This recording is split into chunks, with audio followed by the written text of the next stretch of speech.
Raindrops keep... Oh, there we go. Oh, my lucky penny just got a tails. Oh, bad luck. But penny for your thoughts. I actually just got back from the theater seeing Final Destination Bloodlines, and we got some things to talk about, my friends, so let's get into it.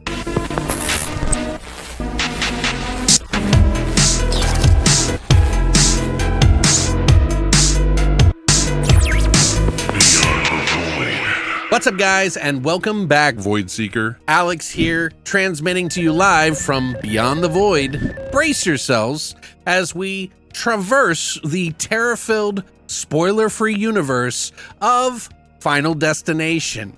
Bloodlines. That's right, the new movie that just came out, the sixth movie in the franchise, and we're here to talk to you about it today. Now, if you're curious what I thought about the entire franchise and where it fits in my particular tastes, well, you're in luck. I just actually did an entire ranking video, including all my favorite kills in the franchise. And you can pick it up right here or in the information down below. And then by the end of this video, find out where this movie fits in that ranking. So what is Bloodlines all about anyway? Plagued by reoccurring nightmares, college student Stephanie returns home to find the one person who can break the cycle of their inevitable deaths. Her family, and everyone she knows doesn't believe her. But it isn't long before bodies start piling up and people start buying into the conspiracy, so to speak. Now, this is by directors Zach Lipovsky, who did Freaks, as well as Adam B. Stein, who also did Freaks.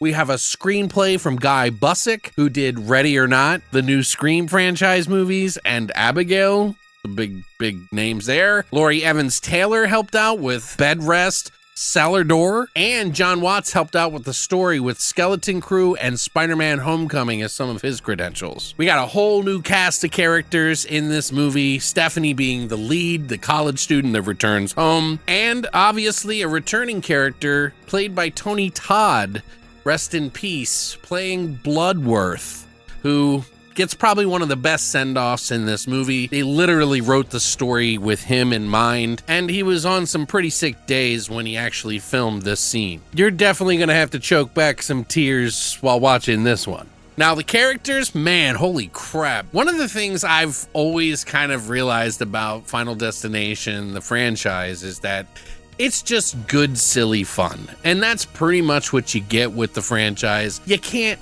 take it too seriously, and you have to suspend your disbelief a little bit. So that means I know that the characters are supposed to be pretty crappy, mostly dislikable in this franchise, but this is the first time I actually really like the characters. I mean, it's death chasing you after all, so you can sort of write that shit right off, any kind of weird things that might occur in the movie because of that, right? It's kind of the perfect vessel for doing some pretty creative Mousetrapian style kills. And boy, do we get some kills in this movie today. And the impact of their deaths in this movie, holy crap. This has got to be the most graphic, bloodiest one of the franchise. I was kind of taken aback to some of the kills in this.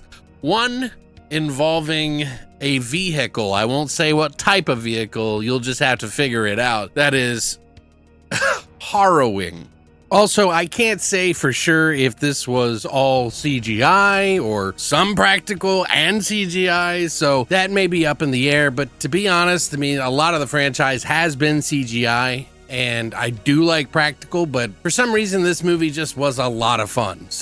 And I realize a lot of people may have their specific issues, but I can't lie, I had such a blast watching this movie. So maybe you won't like it for very specific reasons, because I've come to learn that when it comes to franchises that take place over a couple of decades or more, everybody has their own specific thing they like. Just like I found out with the ranking system, everybody's like scoring and ranking is all over the map. So it could be anyone's game, but I really liked it. The characters are so likable and so interesting. For the first time in the entire franchise, you actually are rooting for them. It just kind of makes it even more suspenseful. And that's one thing that has returned to this franchise. Suspense. They do the mousetrap thing where it bumps into everything and it builds this sense of suspense. There's tricks in the mousetrap, so it makes you think that it's about to happen when it doesn't. There's just so many things that make this a very suspenseful, fun, and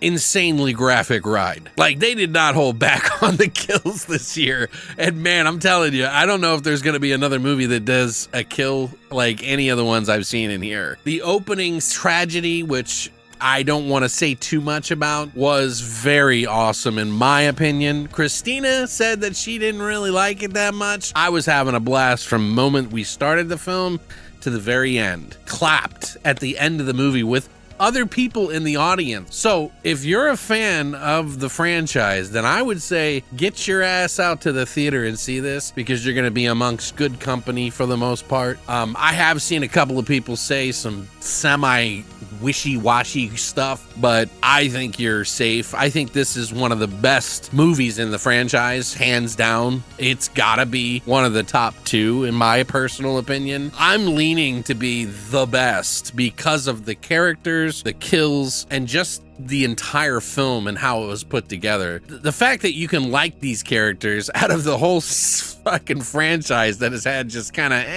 in my opinion, characters, it's pretty impressive. Like, I like what they did with all of the different characters. I wasn't particularly fond of any one necessarily, and they shred through these families pretty quick. There are callbacks. There is a lot of jokes in this movie, and it's weird because you do feel emotionally connected after Tony Todd's segment in this movie and his background and his history of his life and everything. So just that alone is just spiking this movie up a lot, because it's like we got some answers somewhat why he knows about death. With all the comedy and the jokes and the callbacks, it's just kind of like a pinball game of like entertainment that you're just kind of lighting up the entire board with for anybody that's a fan of the franchise. And I think it's just really well crafted, really well written. It knows its place. It's like they wrote this because they knew and enjoyed the films before it, and in my personal opinion, really tackled all the best points of the franchise and put it in one movie while making its own particular thing. And I'll tell you right now,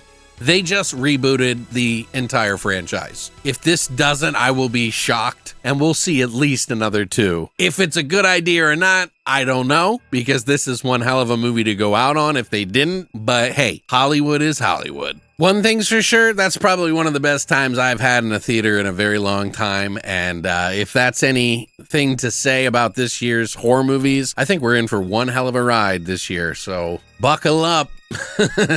But yeah, I don't know. This one's a big one, man. And I think if you have a fandom for this franchise in the slightest, I would go out and see it. I personally think this is one of the best films this year. It's definitely going on my list. And it's hard to kind of, rate this. I'll just say this. This is probably the best Final Destination movie in the franchise. That's what I'm feeling right now. I feel like it's a modern take, it's updated, it gives you everything, at least what I wanted in the franchise to return, and we get a nice send-off with Tony Todd that'll make you tear up, characters to enjoy, blood to be bathed in, holy crap. It's just everything you'd want from a Final Destination movie, so go see it. Go see it. Thank you guys so much for stopping by, and remember, Void Seeker, yes, there is a thing in your closet, and no, you're probably not going to survive. And as always, long live the Void.